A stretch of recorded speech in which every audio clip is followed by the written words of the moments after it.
오늘 사무엘하 15장 하반부 16장 17장까지의 내용으로 다윗 시리즈 35번째 말씀 나누도록 하겠습니다.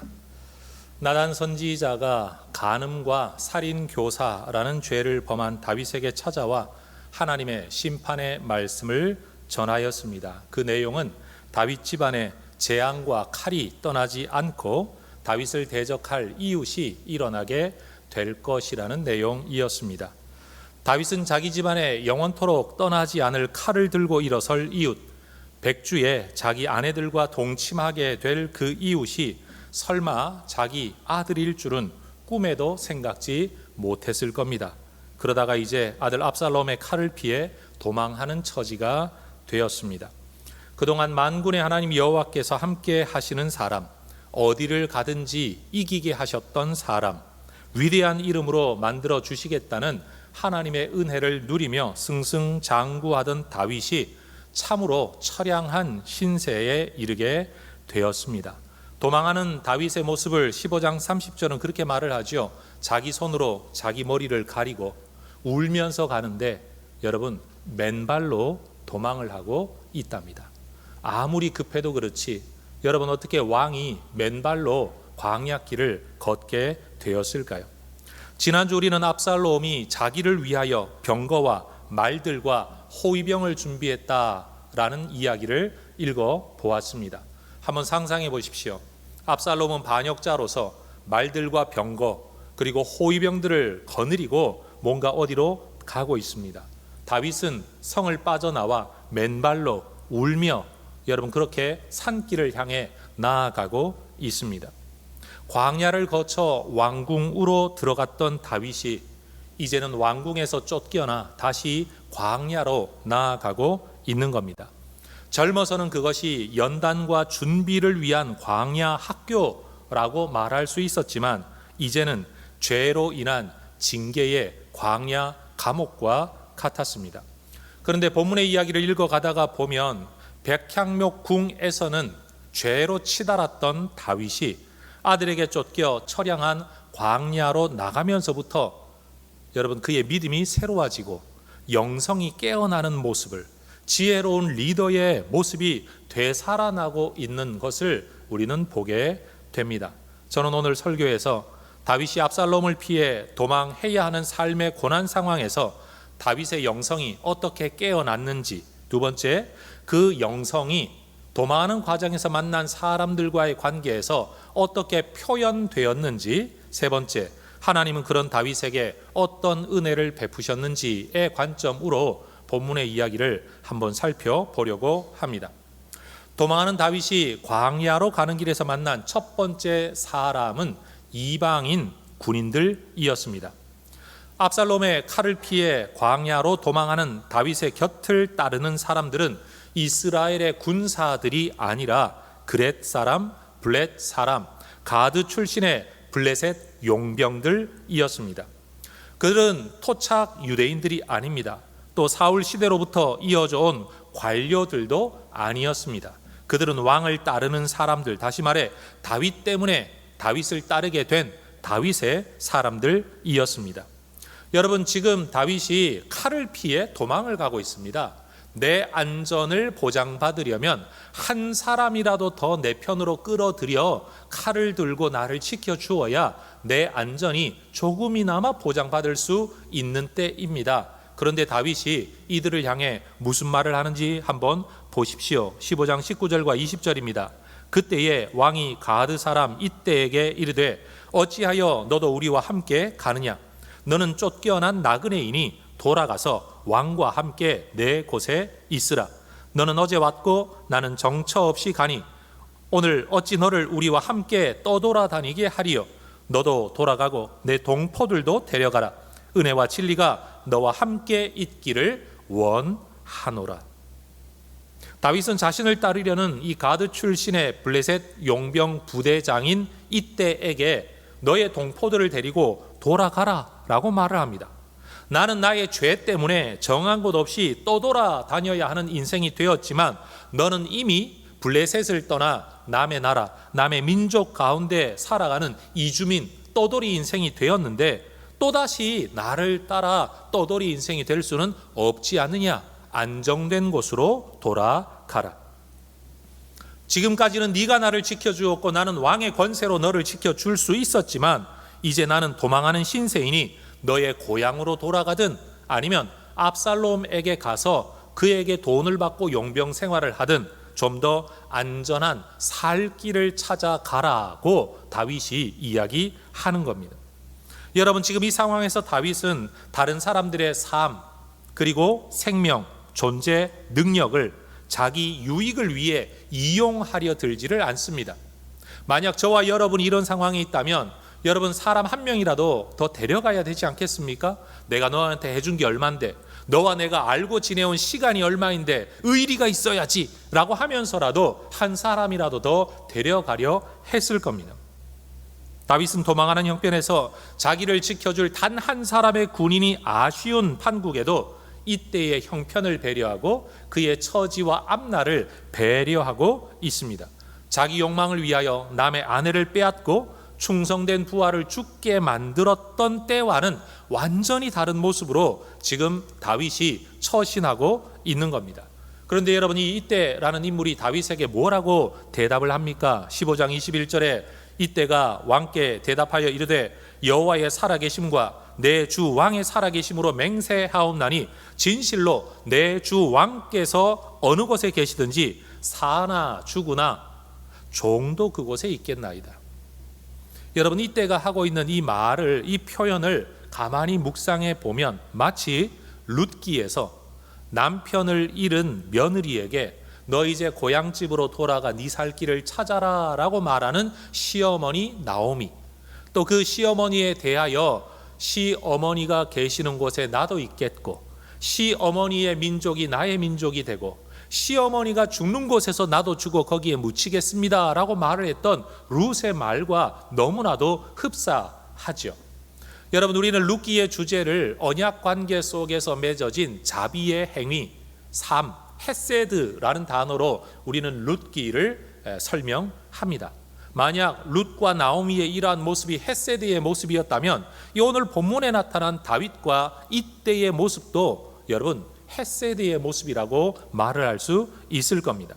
정작 아들은 아버지 다윗을 해하려 하는데 다윗을 공격해야 될 민족적으로는 원수지간이었던 블레셋 사람이 오히려 끝까지 다윗을 지키겠다고 약속합니다. 마치 사무엘서 기록자는 언약이 아니라 권력과 이익을 따라 움직이는 이스라엘 사람들과 자기 이익이 아니라 언약을 지키려는 이방인의 모습을 대조시켜서 우리에게 보여주는 것 같습니다. 다윗이 범죄를 심었을 때는 재앙으로 거두었었습니다. 그런데 이 위급한 때에 사람에게 은혜와 자비, 헤세드를 심을 때 그는 헤세드를 돌려받고 있는 겁니다. 도망하는 다윗이 광야로 가는 길에서 만난 두 번째 사람은 종교인들이었습니다. 제사장과 레위인들이 하나님의 법궤를 메고 와 다윗을 뒤따르겠다라고 말을 합니다. 여러분, 법궤는 하나님의 임재의 상징입니다.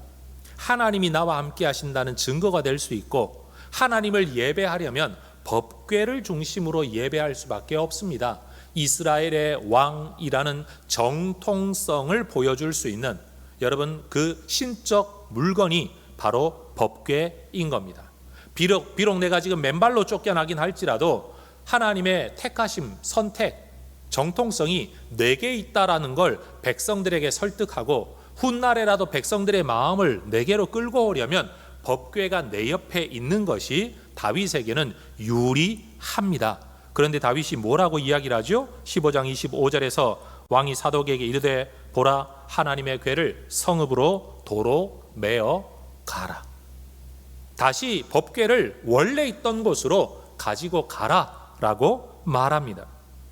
이전에 사울은 전쟁에 앞서 예배와 제사를 드릴 때에 예배 자체가 목적이 아니라 전쟁을 위해서 빨리 해치워야 할 요식 행위로서 예배를 인식하고 있었습니다. 다시 말해 자기가 해야 할 일을 위해 예배를 이용하는 사람, 신앙과 종교를 이용하는 사람이 바로 사울 왕이었습니다. 그런데 압살롬이라는 인물도 아버지에 대한 반역을 일으키기 위해서 내가 저 외할아버지 집에 망명 가 있는 동안에 내가 하나님 앞에 서원한 게 있습니다. 예배를 드려야 되겠습니다. 라는 핑계로 아버지를 속이고 그 헤브론에서 반역을 일으켰습니다. 압살롬도 예배와 제사와 신앙과 종교를 자기 목적을 위해 이용하는 사람이었습니다. 그런데 지금 다윗은 법궤를, 종교를, 종교인을, 그리고 신앙을 자기 유익을 위해 이용하려 하지를 않습니다.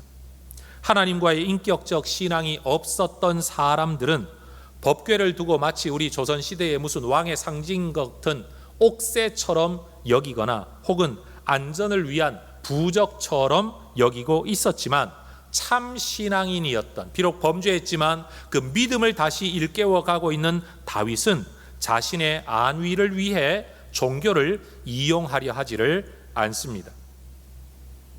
이것을 가지고 얼마든지 이용할 수 있는 여러분 용도는 다양합니다.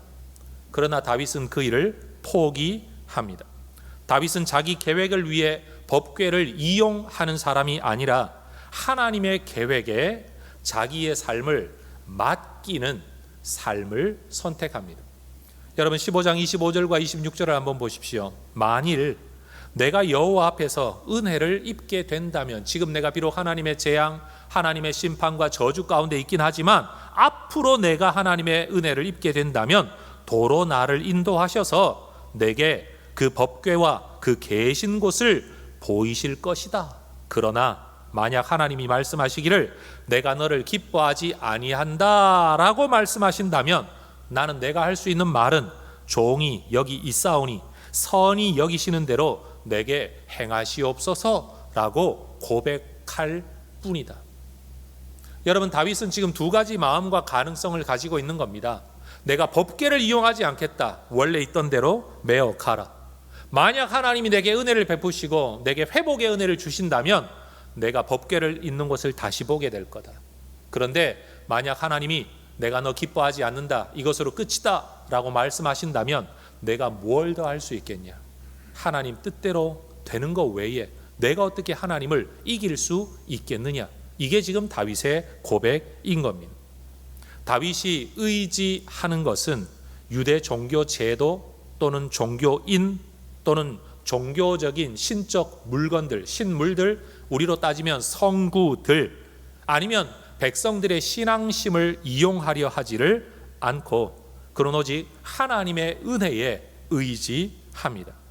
압살롬은 사람들이 자신에게 모여들어 민심을 얻고 왕궁을 차지하고 세상을 얻는 대신에 하나님의 마음을 잃어가고 있었지만 오히려 민심을 잃고 왕궁도 잃고 나라도 잃고 도망하는 과정에 있는 다윗은 오히려 하나님의 마음을 얻을 만한 태도를 지금 보여주고 있다라는 겁니다.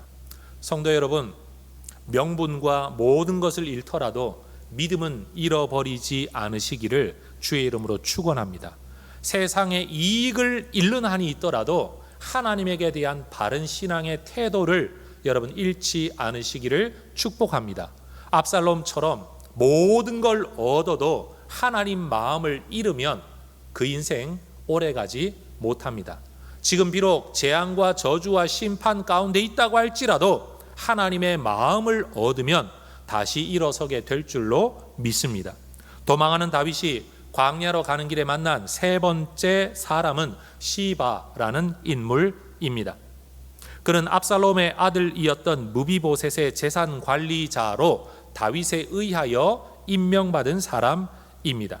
그런데 이 시바가 많은 음식물을 나귀에 싣고 다윗을 찾아왔습니다. 여러분, 맨발로 도망가는 처지였으니 다윗이 뭘 준비할 수 있었겠습니까? 제대로 된 군수물자 아니면 도망가는 그 길에 필요한 최소한의 식량도 준비하지 못했던 것 같습니다. 시바는 자기 재산이 아니라 주인이었던 무비보셋의 재산으로 이 많은 음식물을 마련했던 것으로 보입니다. 그리고는 네가 왜 여기 있냐? 네 주인은 어디 있냐? 라고 묻는 다윗에게 주인을 험담하죠. 내 주인은 지금 자기 집에서 야, 드디어 다윗이 쫓겨났으니 나라가 내게로 돌아오겠구나, 사울의 후손인 내게 왕권이 돌아오겠구나 라고 자기 혼자 기뻐하고 있습니다 라고 거짓말을 합니다. 무비보셋은 실제로 그렇게 하지 않았습니다. 그런데 지금 이 시바가 어떤 목적을 가지고 다윗에게 거짓말을 하고 있는 겁니다. 이 거짓말에 속은 다윗은 이 무비보셋에게 괘씸함을 느껴서 야, 내가 죽을 목숨 살려주고 재산도 주었는데 그놈이 지금 반역을 도모해? 그러면서 그 재산 다 네 거다, 네가 다 가져라 라고 왕의 권세를 이용하여 무비보셋의 재산을 빼앗아 시바에게 넘겨주기로 약속합니다. 훗날 다윗은 이 일이 잘못된 일, 시바가 거짓말을 했다라는 것을 깨닫게 됩니다. 성급한 판단이 가지고 온 실수였다는 말입니다. 경황 없는 다윗의 형편을 이용하여 사리사욕을 채우려는 시바는 한 사람의 간교한 기회주의자였던 것이고, 다윗은 경황 없는 상황에서 이 사람에게 속아 잘못된 판단을 내리게 된 겁니다. 성도 여러분, 우리도 환난을 당하게 되면, 우리의 삶의 안녕과 안정이 깨어지는 상황이 되면 그때를 놓치지 않고 달려들어 자기 입속을 챙기려는 사람들이 분명히 있을 겁니다. 나만 그런 거 아닙니다. 다윗도 그런 일을 당했습니다. 그러니 성도 여러분, 정말 위급한 상황을 맞이했을 때는 중요한 결정을 함부로 내리지 말고 한 번 더 알아보고 한 번 더 기도해보고 신중히 생각하고 결정을 내리실 수 있기를 주의 이름으로 축원합니다. 제가 읽었던 책의 한 문장이 그렇습니다. 내가 정신적으로, 영적으로, 육체적으로, 상황적으로 건강하지 않은 상태에서는 중요한 결정을 내리지 마라. 건강하지 않은 상태에서 내리는 결정이 건강한 결정일 가능성은 매우 낮다라는 겁니다. 그러니 여러분, 뭔가 굉장히 피곤할 때 중요한 결정을 내리면 안 좋은 결정이 내려집니다. 예를 들어 여러분, 배가 정말 고플 때 마트 쇼핑 가시면 필요하지도 않은 음식을 엄청 사들고 돌아오지 않습니까? 마트를 갈 때는 배부를 때 가셔야 됩니다. 그래야 꼭 필요한 걸 사는 거예요. 사람은 그런 영향을 받는다라는 겁니다. 그러니 여러분이 영적으로 예전보다 기도 생활도 못하고 탈진되어 있고 정서적으로도 마음이 아프고 육체적으로도 피곤하고 상황도 뭔가 쫓기고 있는 상황에서는 절대 중요한 결정을 내리지 않는 게 좋다. 좀 더 건강한 상황이 되었을 때 결심을 하는 것이 건강한 결정을 내릴 수 있다. 여기 우리 처녀 총각들이 많은데요, 여러분, 사랑하다가 깨어지고 난 직후에 새로운 사람을 사랑하기로 결정을 하면요, 잘못된 결정을 할 확률이 굉장히 높습니다. 시련의 아픔 때문에, 외로움 때문에 이겨내려고, 극복하려고 누군가를 선택했는데 이 사람의 깊은 속을 알지 못하고 선택을 해서 잘못된 결정할 때가 많다는 겁니다. 죄송합니다. 여성들을 제가 비하하는 발언은 아닌데 상처가 너무 커가지고 그 상처 때문에 다른 사람 택해서 바로 결혼을 했다가 어려움을 겪는 여성들이 상담해 본 경험에 의하면 의외로 많더라라는 것을 한 번 더 말씀드리고 싶습니다. 성도 여러분, 건강하지 않은 상태에서는 중요한 결정을 뒤로 미루시기를, 그리고 건강해졌을 때 그 결정을 내리실 수 있기를 지혜로 권면을 드립니다. 도망하는 다윗이 광야로 가는 길에서 만난 네 번째 사람은 죽은 사울의 친족이었던 시므이라는 인물입니다. 그는 도망하는 다윗 일행이 가는 길과 나란한 저 언덕 위 비탈 위에서 다윗과 같은 길을 계속 가면서 돌멩이를 던지고 흙먼지를 날리며 온갖 저주의 말을 퍼붓습니다. 시므이는 사울 왕조가 끊어진 일을 다윗 탓으로 돌리고, 바로 그 너의 죄 때문에 지금 네가 자식에게 이렇게 쫓겨다니는 거다라고 해석을 합니다. 다윗과 함께 이 길을 가면서 이 시므이의 저주를 계속 듣고 있던 아비새라는 장군이 너무 화가 나서 왕에게 요청하죠. 왕이시여, 내가 달려가 저놈 한 칼에 죽여버릴 테니까 허락해 주십시오. 여러분, 다윗이 머리 한번 그냥 끄떡 하면 아비새는 즉각 행동으로 옮길 겁니다. 아비새 같은 장군이 칼 한 번만 휘두르면 여러분 별것 없는 저 심의 같은 인물 당장 목이 달아날 것입니다. 그렇게 되면 다윗은 이 불필요한 심기를 건드리는 저주의 말을 듣지 않아도 됩니다. 괘씸한 놈 처벌해도 괜찮을 만한 힘이 다윗에게는 있었습니다. 그런데 다윗은 이 저주의 말과 상황을 심의 개인의 일로 여기지 않고 오히려 하나님의 일로 받아들이고 있었습니다. 16장 10절 그가 저주하는 것은 여호와께서 그에게 다윗을 저주하라 하심이니 네가 어찌 그리하였느냐 할 자가 누구겠느냐. 여러분 이 구절을 읽으면서 여러분이 오해하지 마셔야 할 것은 하나님이 시므이에게 직접 나타나셔서 너 다윗을 저주해라 라고 말씀하신 것은 객관적으로 절대 아닙니다. 다윗 혼자 주관적으로 저가 저런 말을 하고 있는 건 하나님이 만드신 상황 속에서 있는 하나님의 뜻에 의한 것으로 나는 받아들이고 있다. 실제로 하나님이 하라고 시킨 게 아니라 다윗 스스로가 하나님의 뜻으로 이 상황을 받아들이고 있다라는 고백입니다. 그래서 아비새를 뜯어 말리며 신하들에게 이렇게 말을 하죠. 16장 11절 또 다윗이 아비새와 모든 신하들에게 이르되 내 몸에서 난 아들도 내 생명을 해하려 하거든 하물며 이 베냐민 사람이랴. 여호와께서 그에게 명령하신 것이니 그가 저주하게 버려두라. 다윗은 지금 이 상황이 그리고 이런 말을 내가 들을 수밖에 없는 이 상황이 하나님의 재앙이요 저주라는 것을 알고 있었습니다. 그렇다고 시므이가 말하는 것처럼 이 저주를 받고 이 상황을 만난 것이 사울 집안 때문이 아니라는 것을 다윗은 너무 잘 알고 있었습니다. 이건 사울 집안의 문제가 아니라 밧세바와 우리아의 문제에 대한 저주 상황인 겁니다. 다윗은 시므이를 마음속으로는 괘씸하게 여기고 있었습니다. 나중에 그가 죽을 때 오죽 마음이 상했었으면 유언할 때 솔로몬에게 말하기를 저 시므이가 죄 없는 사람이라고 여기지 마라. 네가 알아서 처벌해라. 여러분 죽을 때 그 말을 남길 만큼 이 상황은 다윗에게는 너무 마음이 상했던 마음이 아팠던 일이고 그런 인물입니다. 다만 지금 이 상황에서는 이 일이 하나님께로부터 난 일이라고 한다면 굳이 내가 저 시므이를 처벌하거나 죽인다고 해서 내 상황이 달라질 것이 아니라는 것을, 하나님께서 계획하신 일을 이루고 계시다면 그 사람 하나 죽인다고 해서 이 일이 끝날 게 아니라는 것을 다윗은 알고 있었다라는 겁니다. 이전에 다윗은 성적 욕망을 위해서 힘을 부리는 자, 그리고 마음에 들지 않는 누군가를 처벌하고 없애기 위해 사람을 보내는 자였었습니다. 지금도 다윗이 만약 밧세바와 우리아의 사건 때의 영성을 또는 마음을, 태도를 가지고 있다면 그는 자기 마음에 들지 않는 내 감정을 거스리는 저 사람 죽이기 위해 사람을 보낼 수 있습니다. 내가 보내지 않아도 자기가 가겠다고 지금 말하고 있는 겁니다. 모른 척하기만 해도 해결될 문제입니다. 그런데 그는 지금 이전과는 다른 자기 욕망과 감정을 위해 힘을 사용하지 않는 자, 무고한 목숨을 해하기 위하여 권력으로 사람을 보내는 자가 아닌 모습으로 처신하고 있습니다. 16장 12절을 보십시오. 혹시 여호와께서 나의 원통함을 감찰하시리니 오늘 그 저주 때문에 여호와께서 선으로 내게 갚아주시기를 원한다. 이게 다윗의 마음의 중심이었습니다.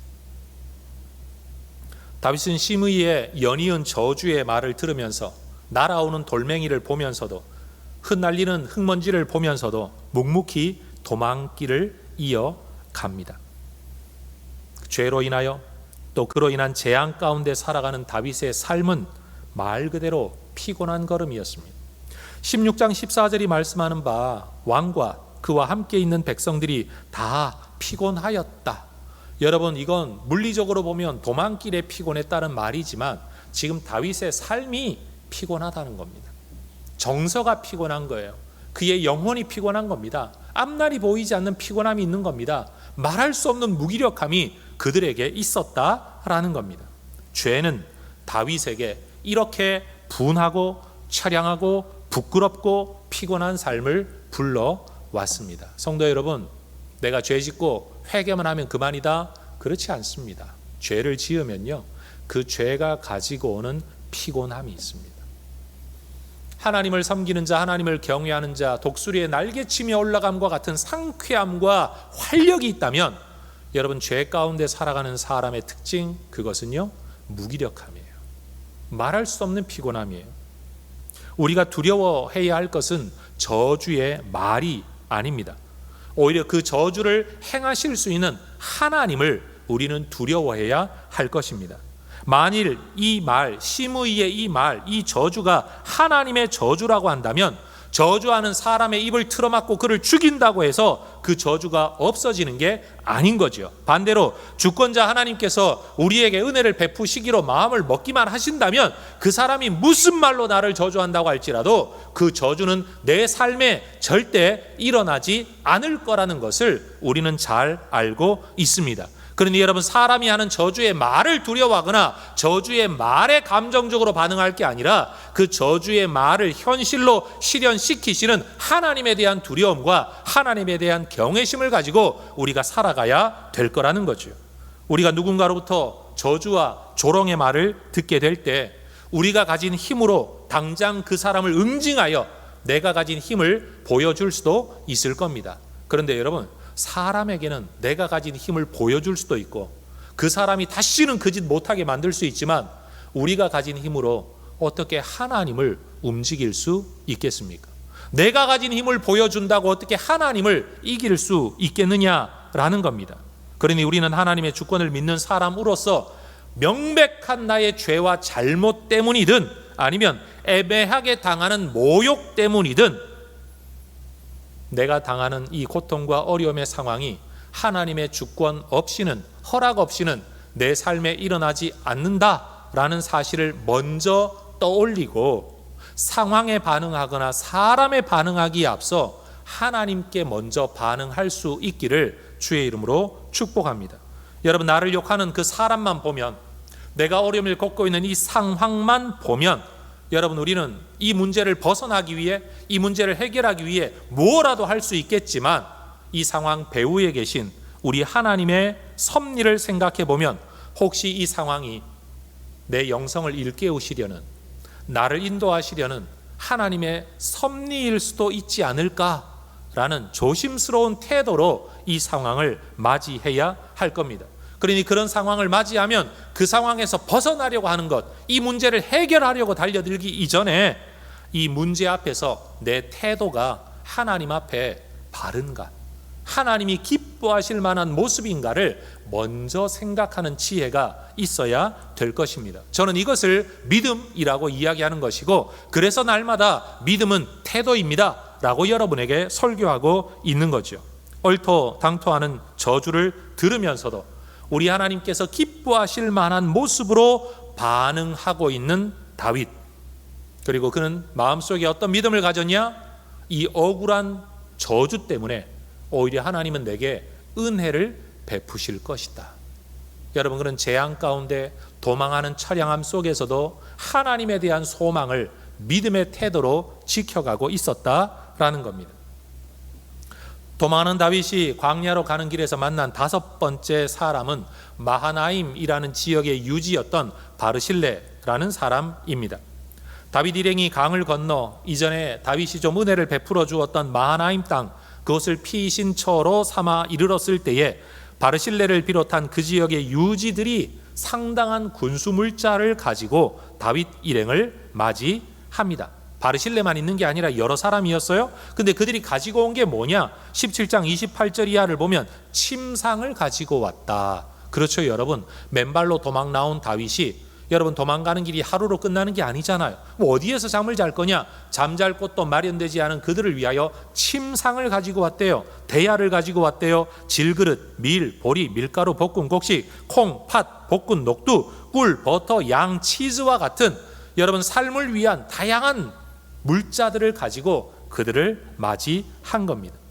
이전에 다윗은 어디로 가 누구와 싸우든지 이겼던, 승승장구했던 사람입니다.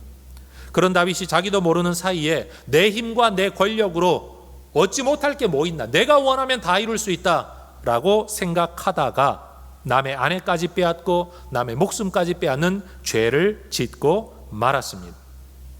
이제 그가 아들에게 쫓겨 권력을 잃고 나서야 비로소 정신을 차립니다. 아, 내 뜻대로 되는 게 아니고 내 힘으로 다 해결되는 게 아니로구나. 하나님이 거두어 가시면 내게 아무것도 남지 않는 맨발 인생이 되는구나라는 걸 다윗은 비로소 깨닫습니다. 그리고 그런 믿음 앞에서 하나님을 향한 올바른 태도를 가지고 살아갈 때 하나님께서는 다윗이 준비한 것이 아니라 하나님께서 준비시키신 다른 사람을 통하여 그에게 필요한 바를 공급받는 은혜로 살아가는, 내 힘으로 살아가는 인생이 아니라 은혜로 살아가는 인생으로 회복되어질 수 있다는 가능성을 하나님은 지금 보여주고 계신 겁니다. 여러분, 하나님께서 사랑하시는 사람들을 낮추시는 것은 죽이거나 짓밟기 위함이 절대 아닙니다.